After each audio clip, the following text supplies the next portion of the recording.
सच्चिदानंद सद्गुरु साईनाथ महाराज की जय। ओम साई राम। मित्रों, आज का ब्लॉग आप सभी साईं परिवार के लिए विशेष लाभकारी और कल्याणकारी है, क्योंकि आज के ब्लॉग में हम अपने साईं परिवार के लिए एक बहुत ही विशेष और महत्वपूर्ण उपाय लेकर के आए हैं, जो कार्य सिद्धि का उपाय है।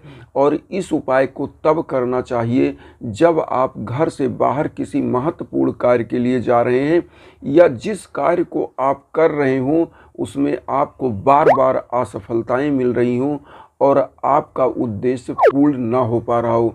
ऐसे समयों में इस उपाय को जरूर करना चाहिए और निश्चित आपको साईं बाबा की कृपा से सफलता प्राप्त होती है।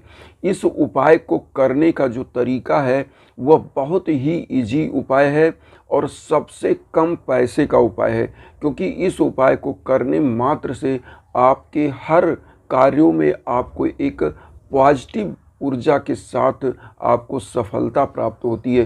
क्योंकि किसी भी कार्य को करने का सबसे बड़ा विधान यह है कि जब कोई भी उपाय आप करते हो, कोई भी सिद्धि मंत्रों का आप जाप करते हो, तो विश्वास बहुत ज़रूरी है।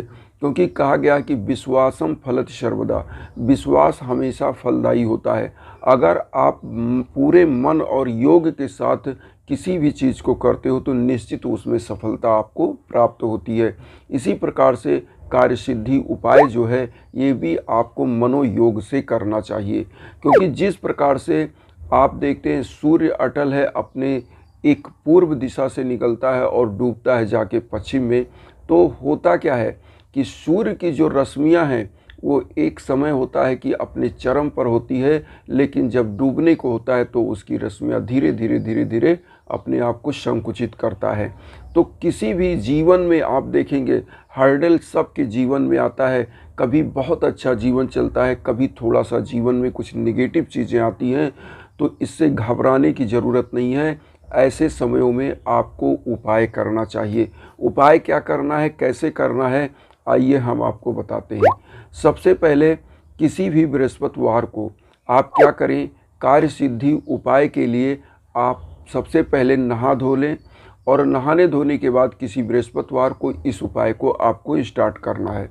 करना क्या है, आपको थोड़ा सा पीला हल्दी ले लेना है और उसके बाद घी का दीप ले लेना है, और अगरबत्ती धूप बत्ती जो आप डेली जलाते हैं उसको आपको ले लेना है, और पीला पुष्प ले लीजिए या कोई भी पुष्प अगर आपको जो ईजिली आपको अवेलेबल हो वो ले लें। और वो लेने के बाद आपको साईं बाबा के श्री चरणों में बैठ जाना है। बाबा के लिए जो है, अगर आपके पास मूर्ति है या फ़ोटो है तो पीला आसन बिछाइए, स्थापित कर दीजिए, और उस फ़ोटो या मूर्ति को आप वहाँ रख करके सबसे पहले हल्दी का चंदन आप लगाइए बाबा को, और उसके बाद उसी हल्दी का चंदन खुद को लगाइए। और लगाने के बाद हल्दी इतना लीजिए कि थोड़ा पर्याप्त मात्रा में हो, लगभग 1 चम्मच 1.5 चम्मच। और इस हल्दी को आपको करना क्या है, बाबा का जो 11 वचन है, इस 11 वचन को 11 बार आपको बोलना है। 11 चुटकी हल्दी आपको ले लेना है। 11 चुटकी मतलब 1 चम्मच होगी तो 11 चुटकी बन जाएगा, लगभग 1 चम्मच उसमें। और इस हल्दी को आप एक बार अपनी चुटकी में पकड़िए, मतलब इस प्रकार से, मतलब क्या, मध्यमा उंगली और तर्जनी और अंगूठा से, इस 3 से 1 चुटकी ऐसे पकड़ लीजिए, और साईं बाबा के सम्मुख आप उनके 11 वचन को बोलेंगे। 11 वचन एक बार हम बता दें। जो शिरडी में आएगा आपद दूर भगाएगा, चढ़े समाधि की सीढ़ी पर, पैर तले दुख की पीढ़ी पर, त्याग शरीर चला जाऊंगा, भक्त हेतु दौड़ा आऊँगा, मन में रखना दृढ़ विश्वास, करे समाधि पूरी आस, मुझे सदा जीवित ही जानो, अनुभव करो सत्य पहचानो, मेरी शरण आ खाली जाए, हो तो कोई मुझे बताए, जैसा भाव रहा जी जन का, वैसा रूप हुआ मेरे मन का, भार तुम्हारा मुझ पर होगा, वचन न मेरा झूठा होगा, असहायता लो भरपूर, जो मांगा वह नहीं है दूर, मुझ में लीन वचन बन काया, उसका ऋण कभी चुकाया, धन धन व भक्त अनंत, मेरी शरण तजले नानन, ओम साई ओम साई। तो मित्रों, ये 11 वचन आपको बोलना है, और उसके बाद 1 चुटकी हल्दी को साईं बाबा के श्री चरणों में टच करके किसी पात्र में रखते जाइए। 11 बार 11 वचन बोलिए, 11 चुटकी हल्दी किसी पात्र में रख लीजिए इसको संभाल कर।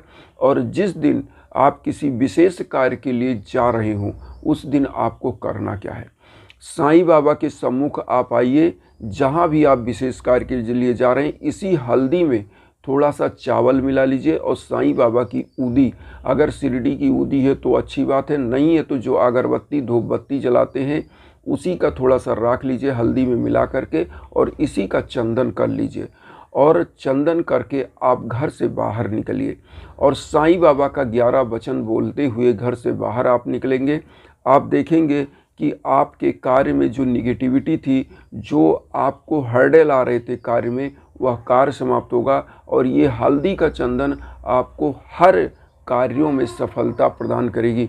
क्योंकि हल्दी का चंदन आप मस्तक पर लगाते हो और मस्तक का मतलब होता है यहाँ पर जो हल्दी का चंदन लगता है आपके यहाँ पे, ये होता है आज्ञा चक्र। और आज्ञा चक्र पे जब भी आप किसी भी चीज़ का चंदन लगाते हो तो ऐसी मान्यता है, और वो भी अपने आराध्य प्रभु का। तो आज्ञा चक्र क्या होता है, वहाँ पर आराध्य प्रभु का जाप हमेशा होता है। आज्ञा चक्र क्या होता है, जब आपका वो कार्यकारी रूप में एक्टिव हो जाता है, आप कहीं भी जाते हो तो एक ऐसी ऊर्जा आपके साथ कार्य करती है जो आपको सफलता तो प्रदान ही करती है, अगला व्यक्ति जो भी जिससे भी आपका कार्य है वह आपके कार्य को करने के लिए तत्पर हो जाता है। तो बाबा का चूँकि ये हल्दी और बाबा की ऊदी क्या होती है, चमत्कारिक होती है। और ये बाबा का जो 11 वचन है ये सबसे सिद्ध मंत्रों में से एक है। मैं तो ये भी आप लोगों से कहता भी रहता हूँ कि कुछ भी ना आए तो बाबा का 11 वचन जरूर पढ़ते रहें, बोलते रहें और आपके कार्यों में हमेशा सफलता प्राप्त होगी। और इसी प्रकार से जो मैं हवन भी करता हूँ उसमें भी बाबा का 11 वचन का और बाबा के मंत्रों का, इन सब का जाप करके भी मैं वो हवन करता हूँ। उसी के द्वारा, सिद्धियों के द्वारा ही आपके कार्य बनने शुरू होते हैं। क्योंकि बाबा के जो भी चीज़ें हैं, जैसे बाबा ने शिरडी में आपने देखा होगा कि जो धूनी जल रही है, बाबा उसी समय से जब धूनी प्रज्वलित करते थे तो उसी की राख को लोगों को देते थे और उसी से लोगों की मनोकामनाएं सिद्ध होती थी। आज भी आप शिरडी में जाते हो तो प्रसाद के रूप में आपको एक ऊदी का वहाँ पुड़िया मिलता है। जब आप दर्शन करके बाहर आते हो एक लाडो प्रसाद मिलता है जो आप ग्रहण करते हो और बहुत ही विशेष वह ऊदी होती है। अगर वो ऊदी आपके पास नहीं है तो कोई दिक्कत नहीं, आपके आसपास कोई साईं मंदिर हो वहाँ पर भी ऊदी आपको मिल जाती है। क्योंकि साईं मंदिरों में अक्सर जो है, जो बड़ी मंदिरें हैं वहाँ पर बाबा की धूनी परमानेंट जलती है, उसी की राख को वहाँ ला के रखा जाता है। उसी राख को ले लीजिए, उसी को धूनी बोलते हैं। बहुत सारे लोग ये भी पूछते हैं ऊदी है क्या। ऊदी क्या होती है, जो बाबा की धूनी जल रही है उसी की राख, उसी को जो है विभूति बोल सकते हैं, उसी को ऊदी बोल सकते हैं। विभूति या ऊदी एक ही होती है। और विभूति का मतलब होता है जब किसी हवन को प्रज्वलित करके अगर उसकी राख को आप रख देते हैं। क्योंकि जब हवन होता है तो उसमें बहुत सारे मंत्रों का जाप हो करके हवन होता है, इसीलिए हवन की राख को जो बाबा ने वहाँ प्रज्वलित किया है धूनी, उसकी राख को बहुत ही शक्तिशाली माना जाता था। और बाबा अपने जीवन काल में ही इसी राख को लोगों को देते थे और उनके जीवन से जो समस्याएं थी वो दूर होती थी। तो इस उपाय को आप ज़रूर करिएगा, बहुत ही इजी उपाय है। मैंने जैसे आपको बताया कि 1 चम्मच हल्दी लीजिए, 1 घी का दीप प्रज्वलित करिए बाबा के सम्मुख और बाबा को जो है पीले आसन पर स्थापित करिए, पीला पुष्प अर्पित करिए या जो भी पुष्प आपको मिले वो अर्पित कर दीजिए। धूप बत्ती अगरबत्ती जला के वातावरण सुगंधित और 11 वचन पढ़िए। एक बार तो 1 चुटकी हल्दी चढ़ाइए, किसी पात्र में रख लीजिए। फिर इसी प्रकार से 11 वचन पढ़िए 11 बार और 11 चुटकी हल्दी चढ़ा के बाबा को एक जगह कलेक्ट करके रख लीजिए। यह एक प्रकार से सिद्धि चंदन बन जाता है। इसको लगाकर जब आप कहीं भी जाते हैं तो आपको सफलता मिलती ही मिलती है। और जब भी आप चाहेंगे, अगर आपको और विशेष ऊर्जा की आवश्यकता है तो हवन निश्चित करवाएं और आपको हर कार्यों में सफलता प्राप्त होगी। तो आइए हम सब मिलकर के वसुधैव कुटुंबकम की जो भावना हम लेकर चल रहे हैं उसमें आप मेरे परिवार बनिए, हम आपके परिवार बने। तो चैनल को सब्सक्राइब करके अपना आशीर्वाद दीजिए और उन साईं भक्तों तक वीडियो को ज़रूर शेयर करिए जो किन्हीं कारणों से कष्ट में, दुख में, इन्हीं भावनाओं के साथ। ओम साई राम।